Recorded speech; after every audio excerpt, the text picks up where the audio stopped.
अच्छा विचार करके देखिए कि आपका पेपर एक ऐसे एग्ज़ामिनर सेट करने वाले हैं जिन एग्ज़ामिनर को ठीक 2 महीने के बाद आपकी माता या पिताजी नौकरी देने वाली है। आप मुझे बताएं उस एग्ज़ाम में क्वेश्चनों का लेवल क्या होगा?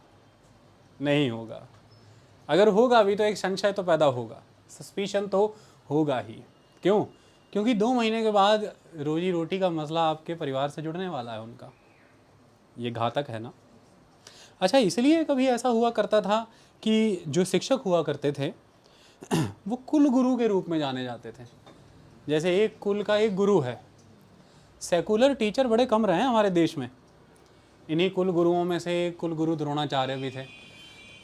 आप देखें तो उनके द्वारा एकलव्य को शिक्षा नहीं दी गई। आधार ये रखा गया कि भाई आप क्योंकि उस वर्ग से बिलोंग नहीं कर पाते तो फिर आपको हम ये शिक्षा नहीं दे सकते, ये तो राजघराने के बच्चों को दी जाती है। ऐसे में मेरी कई लोगों से वार्तालाप होती है इस दिशा में। वो द्रोणाचार्य को यहाँ पे जस्टिफाई ये कह के करते हैं कि देखिए ध्यान से सुनिए, द्रोणाचार्य एक गुरु होने के नाते ये जिम्मा रखते थे कि वो एकलव्य को कैसे अमर बना दे। तो इसलिए उन्होंने एकलव्य को अमर बना दिया क्योंकि एकलव्य ने अपना अंगूठा उन्हें भेंट कर दिया। अमर इसलिए बना दिया क्योंकि एकलव्य कितना भी सामर्थ्य हासिल कर जाते, क्योंकि वह राजघराने से नहीं आते थे, वह अपनी विद्या का प्रदर्शन कभी कर ना पाते और उस विद्या का वो जनहित में इस्तेमाल भी ना कर पाते।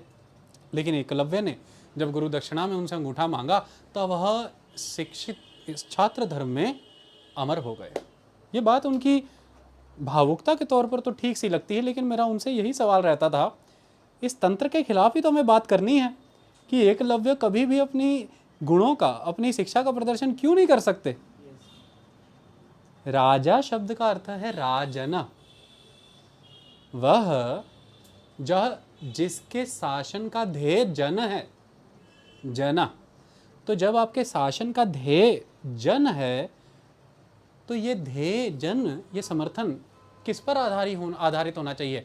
आपके कुल, आपकी हिरार्की, आपके डिसेंट पे नहीं, आपके गुणों पर, आपकी क्वालिटीज़ पर। और गुणों से आप क्या बनते हैं? मेधावी, मेरिटोरियस। तो मेरिट के बेस पे राजा होना चाहिए। और अगर एकलव्य में वह गुण थे, वह मेधावी था, तो वह उस तंत्र में क्यों नहीं असेंड हो सकता था ऊपर की पोजीशन तक? वह क्यों नहीं एक योद्धा बन सकता था? सवाल ही तो यही है सिस्टम से। हमने कितनी खूबसूरती से उस सिस्टम को जस्टिफाई कर दिया, क्योंकि वो राजघराने से नहीं था, वो कभी राजा हो नहीं सकता था, तो उसके गुण और उसकी शिक्षा भी निरर्थक हो जाती, वो व्यर्थ ना चली जाती। इसलिए द्रोण ने ऐसा किया। मैं द्रोण से पूछना चाहता हूँ कि गुरु द्रोण, मेरा प्रश्न ये है कि बशर्ते हमें एकलव्य से को अमर करने की बजाय उस सिस्टम को निरस्त नहीं कर देना चाहिए था जो सिस्टम इस तरह की पद्धतियों को सदा बहार बनाए रहने में लगा हुआ था। चलिए ये उस समय की बात है, लेकिन मेरा सवाल फिर वहीं खड़ा होता है कि अगर एग्जामिनर को पता हो कि इन्हीं के घर से मुझे 2 महीने बाद उपजीविका मिलने वाली है, वो एग्ज़ाम कैसा सेट करेंगे? बढ़िया सेट नहीं करेंगे। उसमें कुछ सस्पिशन तो रह सकता है। इससे आप ही का भविष्य नुकसान होगा ना। एग्जामिनर आप ही के विरुद्ध गया एक तरह से, माता पिता भी देखिए आप ही के खिलाफ चले गए। क्यों? आप ही का पेपर बढ़िया सेट नहीं होगा तो फिर ऐसे में आपका ही विकास नहीं होगा। ऐसे में अगर आप देखिए तो हमारे देश में एक बहुत इंपॉर्टेंट बॉडी है, दैट इज जुडिशरी। जुडिशरी के ऊपर यह जिम्मा है कि वो एग्जामिन करे। क्या एग्जामिन करे? कि पार्लियामेंट में, लेजिस्लेचर्स में किस तरह के कानून बनते हैं, क्या वो संविधान की आत्मा के अनुरूप बन रहे हैं कि नहीं, क्या वो संविधान के उल्लंघन कर रहे हैं कि नहीं। अब ये एग्जामिनर जो हैं, इन्हें अगर ये पता हो कि ठीक 2, 3, 4 महीने के बाद हमें नौकरी मिलने वाली है, वो नौकरी गारंटीड है जिसमें हमें सदस्यता मिलेगी, गाड़ी मिलेगी, सैलरीज, पर्क्स, एमोल्यूमेंट्स मिलेंगे, सब कुछ मिलेगा, और 5 नहीं, चुने होते तो 5 साल, लेकिन यहाँ पे तो 6-6 साल का कार्यकाल मिलेगा। 6 ईयर सरकारें आए जाए हम बने रहेंगे, हमें कोई गिरा नहीं सकेगा, हम परमानेंट हाउस का मेंबर बनूंगा। इस तरह की सोच एग्जामिनर को परेशान कर सकती है। जब एग्जामिनर एग्जामिन कर रहा होगा कि माता पिता यानी कि लेजिस्लेचर सही से काम कर रही है कि नहीं, सिद्धांतों पे चल रही है कि नहीं। इसी पृष्ठभूमि को आधार रखते हुए वार्तालाप कर लेते हैं कि भूतपूर्व ex chief justice of India Ranjan Gogoi को लेकर के 16 मार्च को जो होम मिनिस्ट्री ने नोटिफिकेशन निकाला कि राष्ट्रपति रामनाथ कोविंद श्री रंजन गोगोई जी को नॉमिनेट करने जा रहे हैं राज्यसभा के अंदर, इसके क्या क्या असर हो सकते हैं। देखिए हम नहीं बताएंगे ये सही था कि गलत था, क्यों, बशर्ते कि ये बहस करे ये सही है कि गलत है। बहस ये नहीं करनी चाहिए कि इसके असर क्या हो सकते हैं। अगर असर बता दिए जाए तो जनता स्वयं निर्णय ना कर ले कि ये सही और गलत है।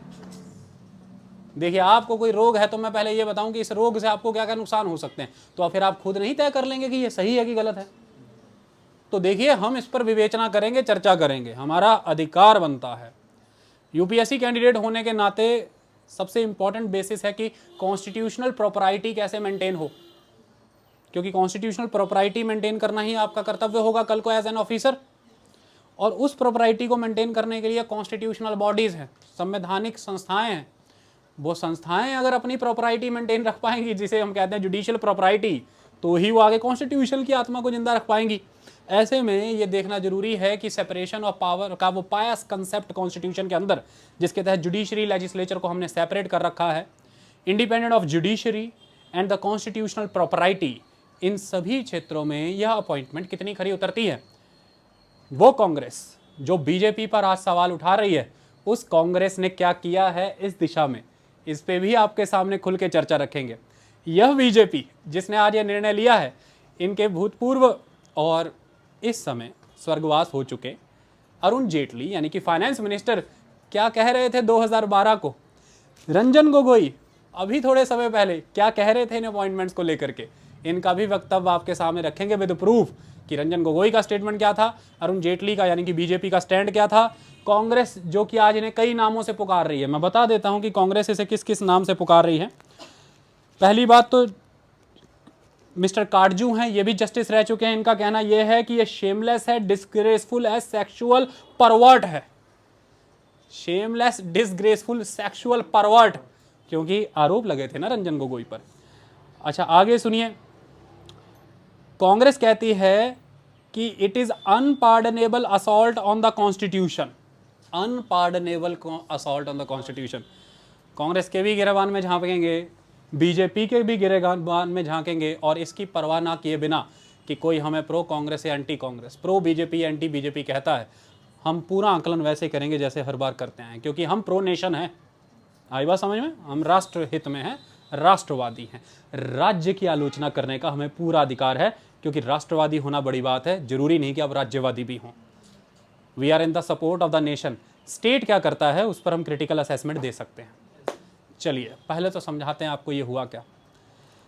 देखिए राष्ट्रपति के पास ये अधिकार होता है कि कॉन्स्टिट्यूशन में गिवन आर्टिकल 80 क्लॉज 1 के सब क्लॉज ए, आर्टिकल 80 के क्लॉज 1 के सब क्लॉज ए के तहत वो science, literature and social services के क्षेत्र में जिन्होंने अग्रणी कार्य और योगदान दिया है, उन लोगों को नॉमिनेट कर सकते हैं राज्यसभा के लिए। कितने नंबर नॉमिनेट कर सकते हैं? 12। राज्यसभा की मैक्सिमम मेंबरशिप की लिमिट कितनी है? 250। 12 सदस्य नॉमिनेट किए जा सकते हैं इन क्षेत्रों से। उदाहरण के तौर पर आपने कई सदस्य देखे होंगे, जिनमें सबसे मशहूर रहे पिछले कुछ सालों में सचिन तेंदुलकर, जिनमें रेखा भी एक सदस्य के तौर पर जानी गई। इस तरह कई सदस्य नॉमिनेट होते हैं। ये बात क्लियर? तो राष्ट्रपति को यह अधिकार है। अब सवाल दूसरा बनता है कि होम मिनिस्ट्री ने 16 मार्च को नोटिस क्यों निकाला। ये बात भी प्रमाणित है कि राष्ट्रपति अपने विवेक से कार्य नहीं करेंगे। इंडियन कॉन्स्टिट्यूशन के अंदर प्रेसिडेंट काउंसिल ऑफ मिनिस्टर की एड एंड एडवाइस से ही काम करेंगे, क्योंकि हमारे देश में लोकतंत्र है, और लोकतंत्र में प्रधानमंत्री और मंत्री जनता के द्वारा चुन करके आते हैं, क्योंकि वह अल्टीमेटली चुनाव पद्धति को पार करके लोकसभा या राज्यसभा में एंटर होते हैं। अगर लोकसभा से हैं मंत्री या प्रधानमंत्री तो वो जनता का सीधा चुनाव देख करके आए, और अगर वो राज्यसभा से बिलोंग करते हैं तो कोई बात नहीं, वो उन कैंडिडेट्स के द्वारा, उन एमएलएस के द्वारा चुने गए जिन एमएलएस को स्टेट में लोगों ने चुना था। मतलब इलेक्शन फेस करना पड़ता है। ये बात क्लियर हो गई? जैसे ज्योतिरादित्य सिंधिया अभी 26 मार्च को इलेक्शन फेस करेंगे राज्यसभा का, जिसके लिए उन्होंने होली के दिन हड़कंप मचा दिया था मध्य प्रदेश की राजनीति में।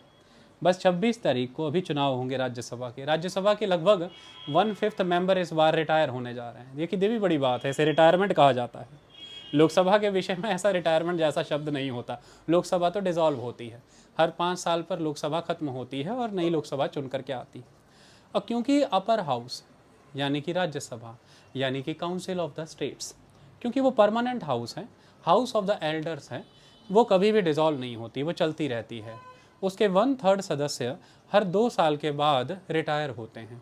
ऐसे में कोई भी सदस्य जो अभी एंटर हुआ है वो कम से कम 6 साल निकालता है, तो 6 साल की सदस्यता होती है। लगभग 1/5 मेंबर इस बार रिटायर होने वाले हैं और 26 मार्च को पूरे भारत भर में इन सीटों को भरने के लिए चुनाव हो जाएंगे, जिसमें से एक सीट के लिए मध्य प्रदेश से ज्योतिरादित्य सिंधिया भी बीजेपी के द्वारा समर्थन किए जाएंगे। उन्होंने अपना नामांकन और पर्चा भर दिया है। ऐसे में अब हम देखें तो काउंसिल ऑफ मिनिस्टर जो हैं उनमें देश का कॉन्फिडेंस है। काउंसिल ऑफ मिनिस्टर लोकसभा को आंसरेबल है, अकाउंटेबल है, तो काउंसिल ऑफ मिनिस्टर की एड एंड एडवाइस से ही राष्ट्रपति कार्य करेंगे, वो बाउंड हैं। ऐसे में राष्ट्रपति जिन लोगों को नॉमिनेट करते हैं राज्यसभा में, वो राष्ट्रपति के स्वयं के चुने सदस्य नहीं होते। कि मुझे बहुत अच्छे लगते हैं रंजन गोगोई, मैं उनसे कई शामों को मिल चुका हूँ चाय पे, मैं उन्हें इंडक्ट करना चाहता हूँ। प्रधानमंत्री कहेंगे कि ऐसा ना किया करें क्योंकि संवैधानिक शक्तियाँ हमारे पास हैं। हम आपको बताएंगे कि हम कितनी शामें उनसे बिता चुके हैं, उसके आधार पर हम आपको नाम बताएंगे और आप बस उस सील बंद वारंट को खोलिएगा, उसके भीतर से एक पर्ची निकलेगी, उस पर एकदम से आपको भी सरप्राइज़ मिलेगा, लिखा होगा श्री रंजन गोगोई, और आपको वो पढ़ देना है। ऐसे में वो एंटर हो जाएंगे। तो इस तरह से ये शक्तियाँ कैबिनेट के पास है, काउंसिल ऑफ मिनिस्टर के पास हैं। काउंसिल ऑफ मिनिस्टर के हवाले से ये जिम्मा होम मिनिस्ट्री को रहता है। होम मिनिस्ट्री के होम मिनिस्टर हैं श्री अमित शाह जी, जिन्होंने नोटिस जारी कर दिया है। ओके, देखिए बोलने के अंदाज सबके अपने होते हैं, हमारे बोलने का एक अंदाज है। आप इस पे ना कल को कोई सवाल कर देना कि श्री कैसे कहते हो, श्री प्रेम से कहते हैं, ऐसे ही थोड़ा ना कहते हैं। अब ऐसे में चुन कर के आएंगे तो आप मुझसे पूछिए करे क्या सर ये लीगल है? अरे ये इतना लीगल है कि दुनिया की किसी अदालत में से चुनौती नहीं दे सकते। कोई गैर कानूनी कार्य नहीं करेंगे ex chief justice of India, कोई गैर कानूनी कार्य नहीं करेगी भारत सरकार, और कोई गैर कानूनी कार्य नहीं करेंगे देश के राष्ट्रपति, honourable president of India.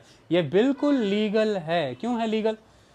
Constitution का आर्टिकल 220 ये कहता है कि कोई भी रिटायर्ड जज या चीफ जस्टिस ऑफ इंडिया या chief justice of any high court, ये जिस भी किसी कोर्ट से रिटायर हुए हैं वहाँ पर फर्दर प्रैक्टिस नहीं कर सकते। आर्टिकल 220 ये कहता है। लेकिन आर्टिकल 220 ये कहीं नहीं कहता है कि रिटायर्ड होने के बाद एक जज जो है या फिर वो चीफ जस्टिस है तो वो किसी गवर्नमेंट एम्प्लॉयमेंट में नहीं जा सकते, या वो पार्लियामेंट में नहीं जा सकते, या वो कोई पार्टी नहीं ज्वाइन कर सकते, या वो चुनाव नहीं लड़ सकते। अरे खुली चुनौती है। भारत के प्रत्येक नागरिक को ये अधिकार है कि वो चुनाव लड़ सकता है, वो संसद में जा सकता है, वो विधानसभाओं में जा सकता है। उनसे ये अधिकार क्यों छीनना जुडिशरी से? ये तर्क देंगे ना बहुत से लोग कि वो नागरिक नहीं है, उनसे अधिकार क्यों छीनना। इस तर्क का भी जवाब हम देंगे, सभी तर्क हम देंगे, हम जवाब भी देने का प्रयास करेंगे। तो ऐसे में आर्टिकल 220 इन्हें बार नहीं करता। ऐसे में एक वर्ड बड़ा सुन रहे होंगे आजकल आप, कूलिंग ऑफ पीरियड। कुछ लोग ये कह रहे हैं कूलिंग ऑफ तो होने देते, कूलिंग ऑफ भी नहीं होने दिया। अभी अभी नवंबर में राम जन्मभूमि बाबरी मस्जिद लैंड टाइटल डिस्प्यूट के ऊपर निर्णय देने के बाद अभी अभी तो उन्होंने अपना गृह शिफ्ट किया था आसाम। अभी अभी तो वो कहाँ गए थे और उठा करके, नवंबर अभी ख़त्म नहीं हुआ, दिसंबर चढ़ा, जनवरी में कोरोना आ गया और मार्च आते आते तुम इन्हें ले आए राज्यसभा के अंदर। इतनी अधीरता किस बात की? तो ऐसे में कूलिंग ऑफ पीरियड वर्ड सुनिए, कहीं पर भी आर्टिकल 220 जुडिशरी के मामले में कूलिंग ऑफ पीरियड का इस्तेमाल नहीं करता। यानी कि आप अगले ही दिन, उनकी रिटायरमेंट के अगले ही दिन उन्हें ज्वाइन करा सकते हैं किसी भी इस तरह के पोर्टफोलियो पे, आपको कोई रोक नहीं सकता। लेकिन ये किन के मामले में एग्जिस्ट करता है? यस, क्लास ए gazetted central officers, all India services. आप जब आप कल को IAS बन जाएंगे, आप पे कूलिंग ऑफ पीरियड लागू होता है। मतलब कि 2 साल के पहले आप किसी तरह की कमर्शियल एम्प्लॉयमेंट नहीं ले सकते हैं, और लेने के लिए आपको सरकार की अनुमति चाहिए। मतलब रिटायरमेंट के 2 साल के बाद ही आप ऐसा कर सकते हैं। इसे कूलिंग ऑफ पीरियड कहा जाता है। रिटायरमेंट से नई ज्वाइनिंग के बीच का जो टेन्योर है, जो गैप है, कहते हैं कूल कर दिया, मामला कूल हो गया। कूल का मतलब कि जो भी प्रलोभन देने थे या जो भी प्रलोभन लेने हैं वो कूल डाउन हो जाएगा। ऐसे में हो सकता है नई सरकारें आ जाएं, नई पार्टियां बदल जाएं, ऐसा जुडिशरी के मामले में एग्जिस्ट नहीं करता। तो यहाँ पर भी ये मैटर लीगल है। तो लीगैलिटी के मामले ये मामला एकदम खरा खरा, कोई इसे चैलेंज कर सकता है? नो। क्या ये असंवैधानिक है? नो। क्या ये इलीगल है? नो, ऐसा बिल्कुल भी नहीं है। चलिए तो फिर अब हम बात करते हैं देश की। क्या सब कुछ वो जो इलीगल नहीं है, क्या वो सब लीगल है? यह भी एक इम्पॉर्टेंट चीज़ है। अगर यही बात है तो फिर क्यों कहते हैं कि पानी मत बहाइए, नल खुला मत छोड़ें, बिजली बंद करिए, जब इस्तेमाल ना हो तो उसे बचाइए। इलीगल तो यह भी नहीं है, फिर भी हम उसे रोकते हैं, क्योंकि सारी कहानी लीगल इलीगल के दायरे में सीमित नहीं होती है। बहुत आगे की चीज़ें हैं जिसे सोचना होता है। बड़ों की सेवा करें, बच्चों से प्रेम करें, ये क्या होते हैं? ये किसी भी कस्टम, कल्चर, मैनर के वैल्यू सिस्टम होते हैं। आई बात समझ में? बड़ों की सेवा ना करें। बड़े ने कहा मुझे पानी दे दो, हमने पानी नहीं दिया, बड़ा अस्थमा से पीड़ित था, मर गया। कोर्ट में केस चला, कोर्ट ने पूछा भी ये कैसे मरे? किसी ने आके बताया कि मैंने देखा था उस बूढ़े को अपने पोते से पानी मांग रहा था, पोता दे नहीं रहा था। पोता वहाँ पे कहेगा सर ये क्या कोई लीगल ड्यूटी है क्या कि मुझे पानी देना है? I was listening to the iPod and I was busy, तो मैंने नहीं दिया। तो कोर्ट वहाँ पर बेबस है। कोर्ट उसे नहीं कह सकता कि यार तुमने तो कल्चरल वैल्यू भी जिंदा नहीं रखी। ऐसे बहुत से सवाल बनते हैं, करेंगे, हर सवाल हम करेंगे, क्योंकि हम बात वो करेंगे जो ज़रूरी बनती है। बाकी पूरा देश कोरोना पे कर ही रहा है, तो वो जिम्मा हमने छोड़ रखा है, क्योंकि देश कर रहा है ना, हम दूसरे विषयों पे बात कर रहे हैं। चलिए अब समझते हैं कि ये कहानी में एकदम से ट्विस्ट कहाँ से आता है। जब ये हुआ तो बहुत से कांग्रेस के नेताओं को ये अच्छा नहीं लगा। AIM के नेता असदुद्दीन ओवैसी को भी अच्छा नहीं लगा, और उन्होंने ये कहा तो फिर देश के भी कुछ बुद्धिजीवियों को ये पता लगा। उन्होंने फटाफट नेट पे सर्च किया, उन्होंने बस थोड़ा पहले सर्च कर लिया। उन्होंने कहा ये अनप्रेसिडेंटेड है। आजकल अखबारों में ये बहुत छपता है, अनप्रेसिडेंटेड, मतलब ऐसा जो पहले कभी नहीं देखा, ऐसा उदाहरण जो पहले कभी भी नहीं हुआ। आई बात समझ में? अभूतपूर्व, अभूतपूर्व, भूतपूर्व जो पहले होता है, अभूतपूर्व जो कभी भी नहीं हुआ। कहते what is this, this is unprecedented. क्यों? पहली बार कोई चीफ जस्टिस नॉमिनेशन के वाया घुसे हैं। अब आपके मन में यकायक एक गलती आ जाएगी, कुछ लोग मंचों पे खड़े, पहली बार देश के एक चीफ जस्टिस राज्यसभा गए। नहीं नहीं नहीं, नॉमिनेशन के वाया पहली बार एक चीफ जस्टिस गए हैं। इसके पहले चीफ जस्टिस राज्यसभा गए हैं, लेकिन इलेक्शन के माध्यम से, नॉमिनेशन के माध्यम से नहीं गए थे। तो पहले ये गलती सुधारिए, ये फर्स्ट नॉमिनेटेड राज्यसभा कैंडिडेट बनेंगे as chief justice of India ex, लेकिन इनके पहले गए हैं राज्यसभा में।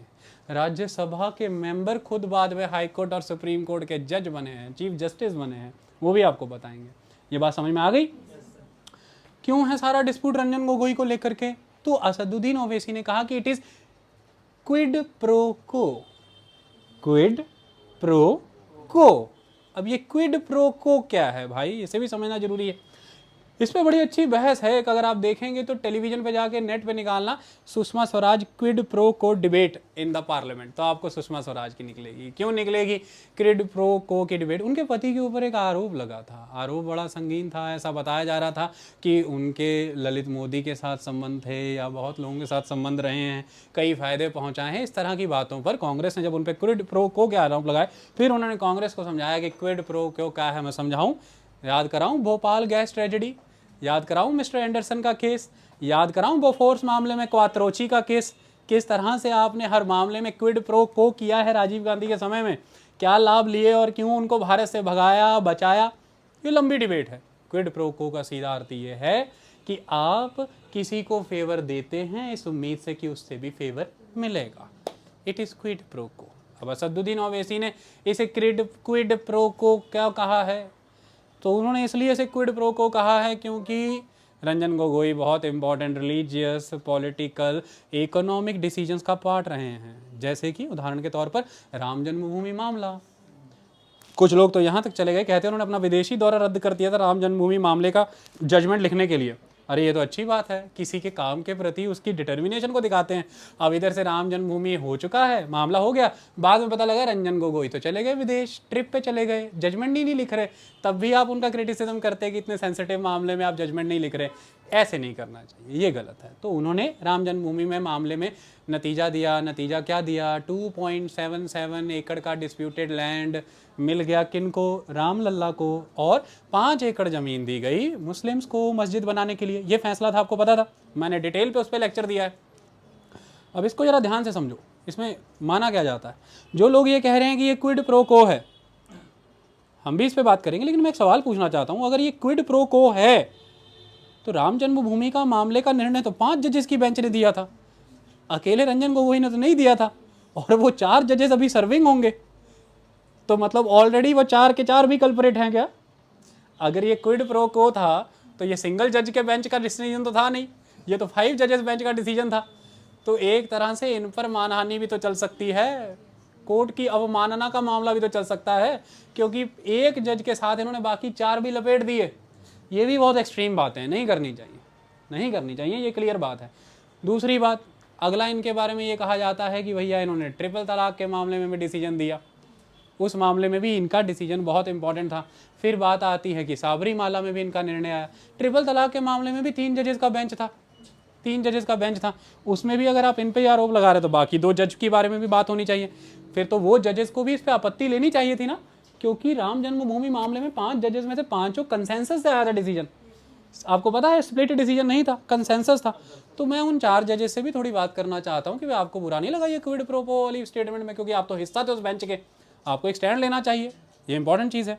चलिए, एक तरफ जहां पर राम जन्मभूमि मामले में इनका डिसीजन आता है, ट्रिपल तलाक में ये महिलाओं को सेव करने के मामले में जाने जाते हैं, वहीं पर ऐसा कहा जाता है कि भाई इन्होंने दिसंबर 2018 में जब रफाल मामले के ऊपर केस चलना था और रिव्यू पिटीशन फाइल करनी थी, इन्होंने नहीं ली, दर्ज नहीं होने दी। और दूसरा इंपॉर्टेंट आस्पेक्ट, इन्होंने राहुल गांधी को ही कहा था कि आपके ऊपर क्रिमिनल डिफामेशन चलेगा अगर आपने चौकीदार चोर है कहना बंद नहीं किया। चौकीदार चोर है, चौकीदार चोर है कहना ये गलत है। तो फिर बीजेपी ने इसे खूब बुनाया था कि देखिए सुप्रीम कोर्ट ने भी कहा कि चौकीदार चोर है कहना गलत। सही बात है कि जब आपके पास पूरे प्रमाण नहीं थे, चौकीदार चोर कहना भी गलत ही था। साबरीमाला केस में यही है जिन्होंने कहा कि सभी महिलाएं जा सकती हैं मंदिर के अंदर।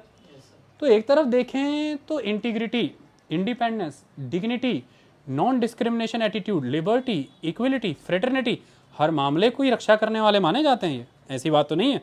तो कुछ लोग हैं जो रंजन गोगोई को कहते हैं कि कितना भी क्रिटिसिज्म हो, समर्थन इन्होंने हमेशा संविधान का किया है, चाहे वो साबरीमाला का केस हो, चाहे वो ट्रिपल तलाक का मामला हो। लेकिन फिर बात लगती है कि जब एक स्टाफर नैनी के अगेंस्ट शोषण का, शोषण भी कई होते हैं भैया, एक होता है उत्पीड़न वाला शोषण, ये कौन सा, यौन, इन पर यौन उत्पीड़न का मामला दर्ज कराया तो इन्होंने एक इंक्वायरी कमेटी जो अंदर बनाई जजेस की, खुद भी उसी में बैठ गए जाके।